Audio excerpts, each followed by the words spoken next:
Okay, ready? Hey, I'm Martina and welcome to Martina's Midnight Munchies for real, because it's really late. We are pretty hungry, but we had an intense day.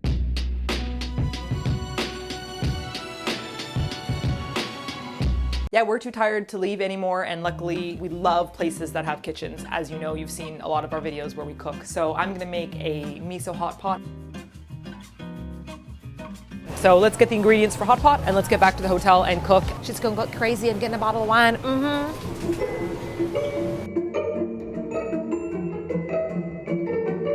So I'm gonna grab this one, and anything I don't finish, I can really just bring back with me. Shoka, this is shredded ginger, and I think it makes like everything taste great. And I'm also gonna get the shredded garlic. Here you go, fresh garlic.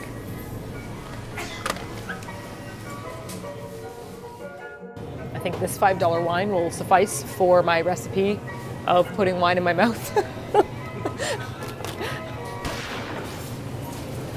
Now I'm not getting sake that's delicious, I'm getting sake that's really, really cheap because I just need something to cook with. Ooh. Sake milk cartons for when you can't admit that you have a problem. I'm gonna get this eco cup. Heck yes. Then I'm gonna grow a plant in it later.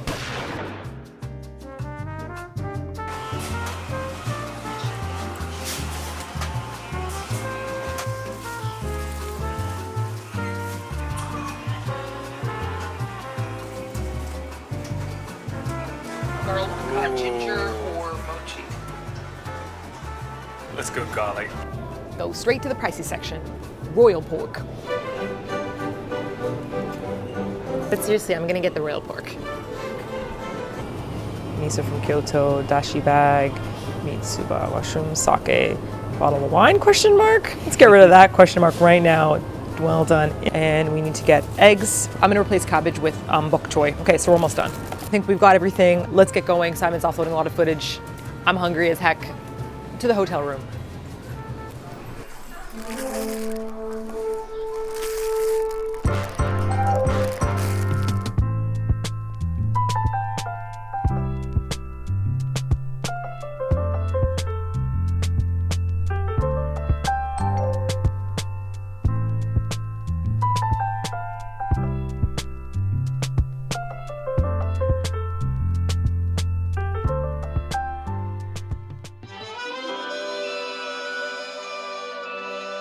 Basically, a nabe is super simple. You're building a dashi base, which I've made a lot of videos on explaining how to make that soup base. Conveniently, Japan often sells a lot of these pre-made packs. I'm gonna add this into the pot. You guys can see it's just like granules. So this is instant dashi. If you smell it, Dan? Oh, he went in for a deep smell. Yeah, that's Smells like the sea. It smells like the sea. Don't worry if you're not super precise. It's not gonna be the end of the world for your soup. The veggies are gonna add a lot more water as well. So I don't wanna like over water things. This stuff is great. It is so very Japanese. When I first came here, I didn't understand what this was, but every hot pot has this in it. Lots of veg.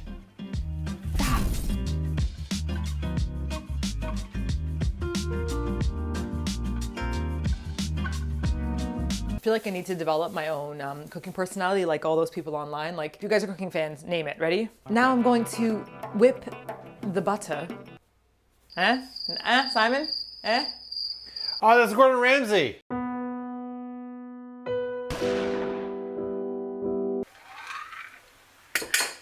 I love that sound. The sake is gonna be part of this to add more flavor, and I'm gonna be adding in a little bit of garlic and ginger. And if you caught our gyoza live stream, this is leftover shoyu from that, so I kept it as well. Not daiginjo, but actually pretty good. Pretty good for cooking, because mirin is like a kind of sweet sake. Got ourselves some good old-fashioned Kyoto negi. This stuff is so big, I can literally stand here and stick this onion into Dan's ear uncomfortably. This is to me the baguette of Japan. Like, I love coming home with giant green onions.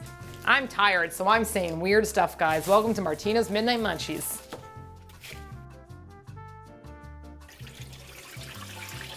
Now I'm gonna work on putting in some of the bigger stocky pieces. We're gonna toss them in. Bam! Who am I? Emerald. I beat you guys to the comment section. Let's get some more stemmy bits. The reason I'm doing this is because this will release a lot of water. and add a lot of flavor. And this I want to cook very lightly at the end so it's not overcooked. So we have fresh veg that's like nice and healthy. I will admit that I'm not sure if this is hard or soft tofu, which is a bit of a problem because it definitely should be hard tofu if it's going to survive the boiling.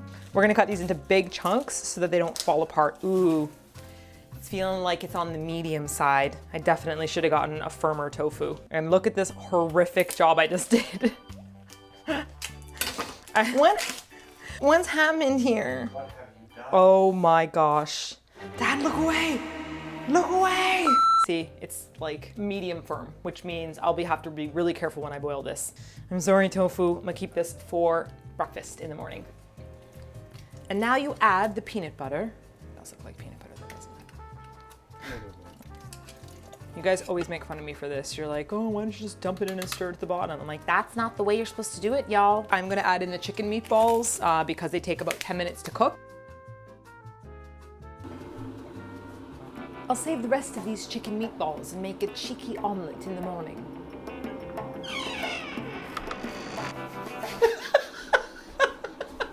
Was that the best sexy Nigella? I was Nigella.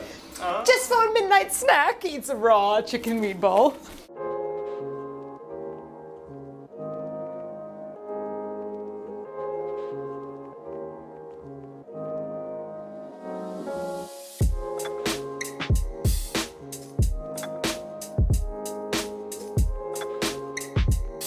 Mushrooms are starting to cook down. I am going to now add in the shabu shabu meat and we're gonna add it bit by bit. It's gonna cook really, really quickly. It's gonna be like a real fast process now. So get your quick hat on. Oh God, it's gonna go terribly wrong. The hot pot's gonna be great. I'm so excited, girl. It smells so good. I swear. You're doing a great job. I'm pulling through, y'all.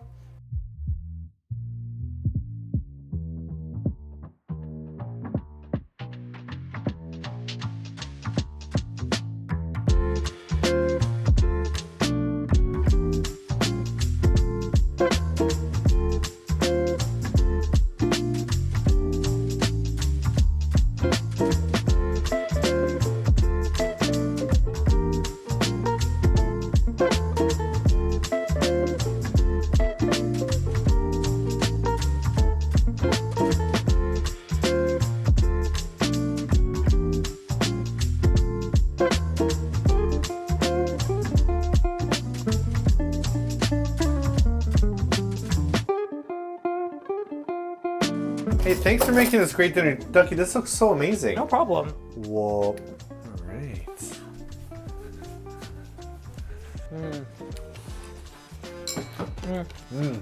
This is so much like of a creamier milk. Yeah, it's creamy, right? It almost tastes like a tonkotsu. Yeah, in a I way. was really tempted to add a little bit of soy milk because Yeah. sometimes that makes it have a little creamier. Wow. And this is just like a couple ingredients, you know, like this would be better with a little hot pepper flakes on top, the shitty meat, something like that, you know. Mitsuba really makes it. Honestly, I love cooking with you guys, and chatting to the camera makes me feel like less lonely when you're cooking, you know? The base recipe is in the info box, but make sure you play with flavors, keep testing the broth until you get what you like. The key is don't overcook the veg. Check out 48 Hours in Kyoto if you want to see where this video came from. We explore inside the hotel and around Kyoto.